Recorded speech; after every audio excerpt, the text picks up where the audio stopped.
یہ سندھ کے ایک گاؤں میں بنی بوسیدہ حویلی تھی جسے لوگ کالی حویلی کے نام سے جانتے تھے۔ کالی حویلی کے لیے مشہور تھا کہ وہاں جنات کا بسیرا ہے۔ سورج کے غروب ہوتے ہی لوگ اس حویلی کے پاس سے بھی نہیں گزرتے تھے۔ لوگوں کا کہنا تھا کہ مغرب کے بعد کالی حویلی میں کسی عورت کے رونے کی آواز آتی ہے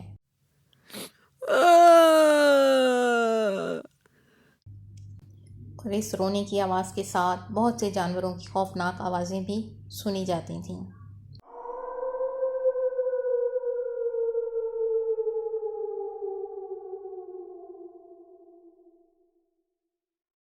حویلی کا خوف لوگوں پر اتنا سوار ہو گیا تھا کہ لوگوں نے حویلی کے ارد گرد کے گھر بھی چھوڑ دیے تھے۔ حویلی کے ارد گرد کے مکان بھی ویران پڑے ہوئے تھے۔ سالوں سے بند پڑی یہ حویلی دن بدن خوفناک ہوتی جا رہی تھی۔ انہی دنوں دوسرے گاؤں سے ایک خاندان اس گاؤں میں شفٹ ہوا تھا، کرم دین اور اس کی بیوی تہمینہ۔ کرم دین کا بیٹا علیم دین اور بیٹی الہینہ دونوں ہی جوان تھے۔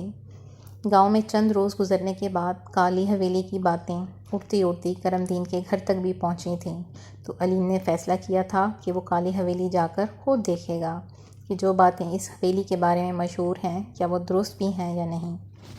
علیم ایک طاقتور اور بدمزاج نوجوان تھا۔ کسی کے آگے جھکنا اس کی فطرت میں ذرا برابر بھی شامل نہیں تھا۔ وہ بھوت پریت جیسی چیزوں پر یقین نہیں رکھتا تھا۔ اس کے مطابق جیسا اس کا دل تھا کسی اور کا ہو ہی نہیں سکتا تھا۔ ایک دن کرم دین اور اس کی بیوی اپنی بیٹی کے ہمراہ اپنے آبائی گاؤں گئے تو علیم نے ٹھان لی کہ وہ آج حویلی ضرور جائے گا۔ کھانا کھانے کے بعد وہ حویلی کی تلاش میں گھر سے نکل پڑا۔ حویلی کی جانب ایک نوجوان کو جاتا دیکھ کر ایک شخص نے اسے روکا۔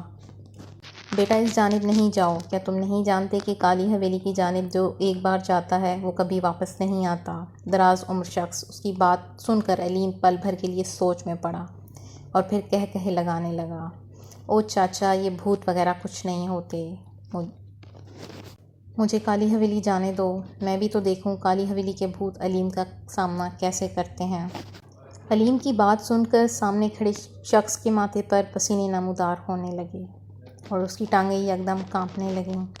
دیکھو بیٹا، تم کرم دین کے اکلوتے بیٹے ہو، اپنا نہیں تو اپنے باپ کا ہی سوچ لو۔ آدمی نے اسے کالی حویلی کی طرف جانے سے روکنا چاہا تھا۔ اتنے میں ہی حویلی کا مالک اپنے گھر سے نکلا اور اس کی نظر ان دونوں اشخاص پر پڑی جن کا رخ حویلی کی جانب تھا، اور وہ بڑبڑاتا ہوا آگے بڑھا، بھائی، اس راستے پر نہ جانا، واپس نہیں آؤ گے، حویلی کے مالک نے خوف سے کہا تو علیم کے ماتھے پر ناگواریت کے بل نمودار ہوئے۔ میں جانتا ہوں یہاں کوئی بھوت نہیں رہتے، تم لوگ کہتے ہو نا کہ یہاں جو بھی جاتا ہے وہ واپس نہیں آتا، میں تمہیں جا کر دکھاؤں گا۔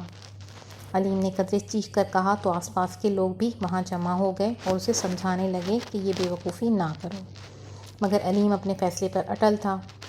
کچھ دیر بعد جب وہ نہ مانا تو حویلی کے مالک کے دماغ میں یہ خیال آیا اور وہ علیم سے مخاطب ہوا، ٹھیک ہے برخوردار، اگر تم جانا ہی چاہتے ہو تو ایک کام کرو، میرے پاس کچھ کیلیں ہیں جو مجھے ایک بزرگ نے دی تھیں۔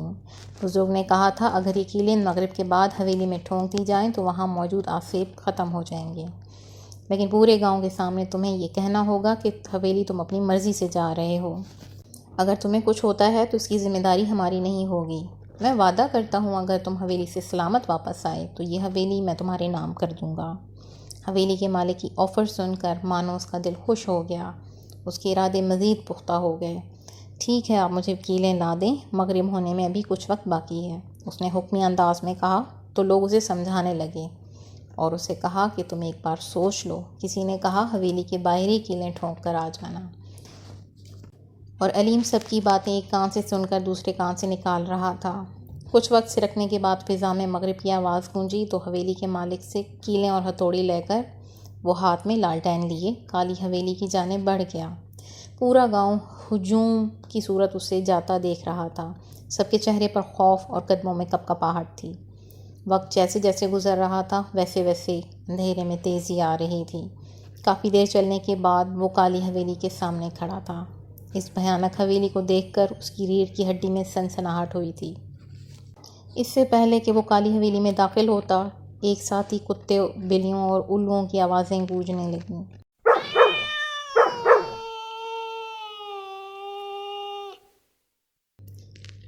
یہ آوازیں اتنی بھیانک تھیں کہ نہ چاہتے ہوئے بھی اس نے لالٹین پھینک کر اپنے کانوں پر ہاتھ رکھ لیا تھا۔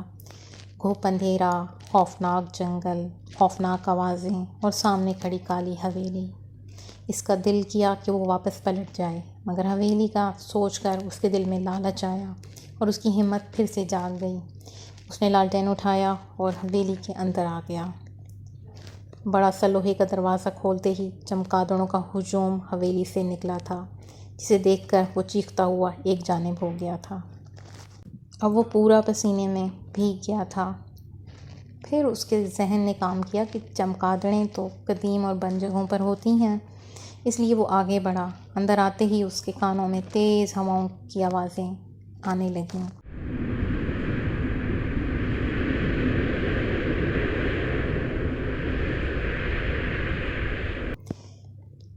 دل کی کیفیت ایسی تھی جیسے ابھی باہر آ جائے گا۔ 5000 گز پر مشتمل اس بھیانک اور اندھیرے میں ڈوبی حویلی میں وہ اس وقت تنہا کھڑا تھا۔ ایسا محسوس ہوتا جیسے کوئی ابھی آ جائے گا۔ زیادہ اندر جانے کا فیصلہ چھوڑ کر اس نے وہیں پر بیٹھ کر کیل ٹھونکنے کا ارادہ کیا۔ سناٹے کے ماحول میں کیل کے ٹھکنے کی آواز گڑھے مردے کو اکھاڑنے کے لیے کافی تھی۔ وہ پسینے میں شرابور، خوف سے ادھر ادھر دیکھتا تیزی سے کیل ٹھونک رہا تھا۔ اسے ایسا محسوس ہو رہا تھا کہ اس کا دل کام کرنا بند کر دے گا۔ ہاتھ پاؤں کپ کپا رہے تھے۔ زمین میں کیل پیوست کرنے کے بعد جیسے ہی وہ کھڑا ہوا کسی نے اسے پکڑ لیا تھا۔ وہ اپنی جگہ پر کھڑا کا کھڑا رہ گیا۔ آنکھیں باہر کو ابل گئی تھیں۔ چند سیکنڈ بعد اس کی آنکھ، ناک اور منہ سے تیزی سے خون بہنے لگا۔ سانسیں بند ہوتے ہی وہ زمین پر گر گیا تھا۔ ساری رات گاؤں والے اس کے منتظر رہے مگر وہ واپس نہ آیا۔ اگلے دن کرم دین اپنے گھر پہنچا تو لوگوں سے اپنے بیٹے کے بارے میں پتہ چلا۔ علیم کی ماں تو تیز تیز رونے لگی تھی۔ گاؤں والوں نے کرم دین کو کل کا سارا قصہ سنایا تو اپنی بیوی اور بیٹی کے ہمراہ علیم کو ڈھونڈنے کے غرض سے حویلی کی جانب چلا گیا۔ گاؤں والوں نے انہیں روکنا چاہا مگر وہ نہ رکے۔ بیٹے کی محبت میں ماں باپ اور بھائی کی محبت میں بہن اپنی جان کی پرواہ کیے بغیر حویلی تک پہنچ گئے۔ رات کے مقابلے میں اس وقت ماحول بہت پرسکون تھا۔ یہ حویلی بہت عالیشان معلوم ہو رہی تھی۔ دم درود کرتے کرتے کرم دین اندر پہنچا تو دیکھا علیم خون میں لت پت زمین پر پڑا ہوا ہے۔ تینوں نفوس روتے پیٹتے اس کی جانب بھاگے مگر وہ دنیا چھوڑ کر جا چکا تھا۔ اس کو اٹھانے کے غرض سے کرم دین نے اسے پکڑا تو دیکھا اس کی قمیص اسی ٹھونکی ہوئی کیل میں اٹکی ہوئی تھی، یعنی کہ وہاں کسی جن یا سیب کا سایہ نہیں تھا بلکہ وہ اپنے ہی خوف کی لپیٹ میں مارا گیا تھا۔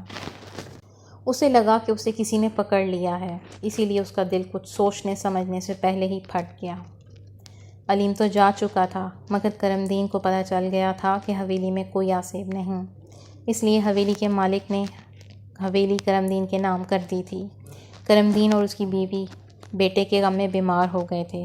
گھر اور باہر کی ذمہ داریاں الہینہ کے سر پر تھیں۔ وہ کماتی بھی تھی اور گھر کو بھی چلاتی تھی اور اپنے ماں باپ کی خدمت بھی کرتی تھی۔ اکثر بھائی کو یاد کر کے وہ ماں باپ سے چھپ کر گھنٹوں روتی۔ ایک دن شہر سے ایک بڑی کمپنی نے گاؤں آ کر کالی حویلی کو 2 کروڑ کے عوض خرید لیا تھا۔ اب ان لوگوں کے بھی دن پھر گئے تھے۔ الہینہ کو کام کرنے کے لیے اب باہر نہ جانا پڑتا تھا اور نہ ہی گھر میں کچھ زیادہ کام کرنا پڑتا، بلکہ وہ شہر کے ایک اچھے ڈاکٹر سے اپنے ماں باپ کا علاج کروا رہی تھی۔ ایک دن اسی طرح فرقان نے اسے اپنا ہم سفر بنانے کی پیشکش کی۔ فرقان ایک ڈاکٹر تھا جو اس کے ماں باپ کا علاج کر رہا تھا، تو خوشی خوشی الہینہ نے یہ رشتہ قبول کر لیا۔ اب انہوں نے گاؤں بھی چھوڑ دیا تھا۔ اب شہر میں وہ ایک ہستی بستی زندگی گزار رہے تھے، کرم دین، تہمینہ اور الہینہ۔ اکثر گاؤں کی تلخ یادوں کو یاد کر کے رو پڑتے تھے مگر فرقان کی صورت کرم دین اور تہمینہ کو اپنا علیم واپس مل گیا تھا۔ ڈاکٹر فرقان ان سب کا بہت خیال رکھتے تھے۔